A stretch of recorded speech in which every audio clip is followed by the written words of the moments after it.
Halo semua, jadi di video ini saya akan menjelaskan tentang pembagian wilayah laut.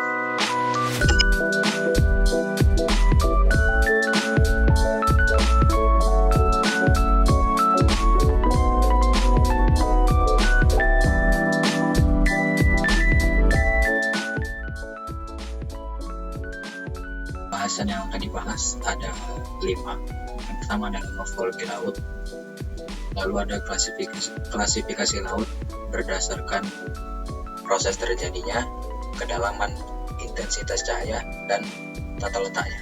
Yang pertama adalah morfologi laut.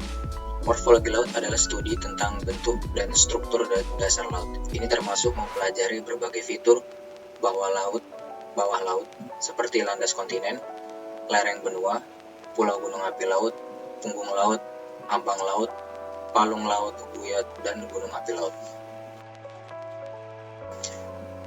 Ini adalah gambar struktur dari morfologi dasar laut. Yang pertama adalah landas kontinen. Landasan kontinen adalah bagian dasar laut berbatasan dengan paparan benua. Kedalaman dapat mencapai 200 hingga 1.800 km. Perubahan pasang surut berpengaruh terhadap biota dan berdinamika tinggi. Yang kedua adalah lereng benua. Lereng benua merupakan bagian dasar laut kelanjutan dari paparan benua. Memiliki kedalaman sama seperti landas kontinen, yaitu 200 hingga 1.800 km di dasar permukaan laut. Yang ketiga adalah pulau gunung api laut. Pulau gunung api laut adalah pulau vulkanik yang kaki-kakinya ada di dasar laut dan tubuhnya itu timbul ke permukaan laut. Yang keempat ada punggung laut, yaitu pegunungan yang ada di dasar laut. Yang kelima, lubuk laut atau dalam bahasa Belanda disebut beken. Lubuk laut memiliki bentuk cekung dan kedalamannya mencapai 2000 meter. Yang keenam ada guyot. Guyot adalah gunung laut yang puncaknya datar serta puncaknya tidak bisa menggapai permukaan laut. Yang ketujuh ada ambang laut. Ambang laut adalah pegunungan laut yang terletak di antara dua laut dalam.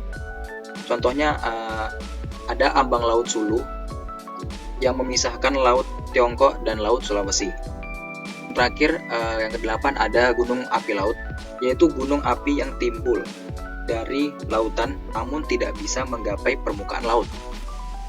Semacam guyot, bedanya kalau guyot puncaknya itu datar, sedangkan kalau gunung api laut itu puncaknya runcing. Kedua, kita masuk ke klasifikasi laut. Yang pertama adalah klasifikasi laut berdasarkan proses terjadinya. Klasifikasi laut berdasarkan proses terjadinya adalah pengelompokan laut berdasarkan proses geologi yang menyebabkan terbentuknya laut. Berikut adalah 3 jenis laut berdasarkan proses terjadinya, yaitu ada transgresi, ingresi, dan regresi. Yang pertama adalah transgresi. Transgresi adalah laut yang terjadi karena genangan air laut terhadap daratan akibat kenaikan tinggi permukaan air laut yang mencapai kurang lebih 70 meter pada zaman es. Lalu yang kedua ada ingresi. Ingresi adalah laut yang terjadi karena dasar laut mengalami gerak menurun, dapat berupa palung laut atau lubuk laut. Dan yang ketiga ada regresi. Laut regresi yaitu laut yang menyempit pada waktu zaman es. Terjadi penurunan permukaan air laut. Lalu yang ketiga adalah klasifikasi laut berdasarkan kedalaman laut. Kedalaman laut adalah jarak vertikal antara permukaan laut dengan titik terdalam di dasar laut. Dibagi menjadi 4 zona, yaitu litoral, neritik, batial, dan abisal. Zona litoral atau disebut zona pesisir adalah zona yang jika terjadi pasang maka akan tergenang oleh air, dan ketika surut menjadi kering alias menjadi pantai. Yang kedua adalah zona neritik. Zona neritik adalah zona yang dekat dengan pantai. Kedalamannya 50 hingga 200 meter. Cahaya matahari dapat tertembus dengan baik. Cocok untuk kehidupan biota-biota laut.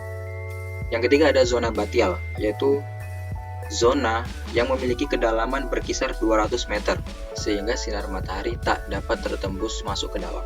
Yang terakhir adalah zona abisal, yaitu zona terdalam berkisar 2000 meter, memiliki suhu yang dingin dikarenakan matahari tak dapat tertembus sama sekali. Dan hanya beberapa biota saja yang dapat hidup di dalamnya. Selanjutnya kita masuk ke klasifikasi laut berdasarkan intensitas cahaya. Jadi, jikalau kita membahas tentang intensitas cahaya yang masuk ke dalam lautan, itu dibagi menjadi 3. Yang pertama ada fotik, yang kedua ada disfotik, yang terakhir ada afotik. Nah, yang pertama adalah fotik. Fotik memiliki kedalaman 200 meter sehingga cahaya matahari itu sangat mudah sekali masuk. Dan di sini tempat berkumpulnya para biota laut untuk hidup.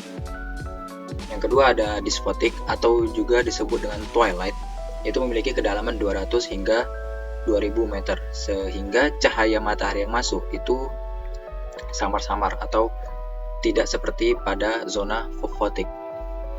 Yang terakhir adalah zona afotik, di mana kedalaman itu lebih dari 2000 meter, sehingga tidak ada cahaya yang masuk sama sekali, dan biota-biota yang hidup itu hanya biota-biota tertentu saja. Nah, kita sampai yang ke pembahasan terakhir, yaitu klasifikasi laut berdasarkan tata letaknya. Klasifikasi laut berdasarkan letaknya itu dibagi menjadi 3, ada sub-ocean, middle sea, dan yang terakhir inland sea. Yang pertama ada sub-ocean, di mana laut tepi atau sub-ocean adalah laut yang letaknya di tepi benua dan terpisah dengan lautan oleh adanya deretan pulau. Contohnya ada Laut Jepang dan Laut Cina Selatan. Yang kedua ada middle sea, yang di mana middle sea disebut juga dengan laut pertengahan, yaitu laut yang terletak di antara benua. Contohnya Laut Tengah. Yang terakhir adalah inland sea, yaitu laut pedalaman, yang dimana letaknya itu di tengah-tengah benua atau daratan. Contohnya ada Laut Hitam dan Laut Kaspia.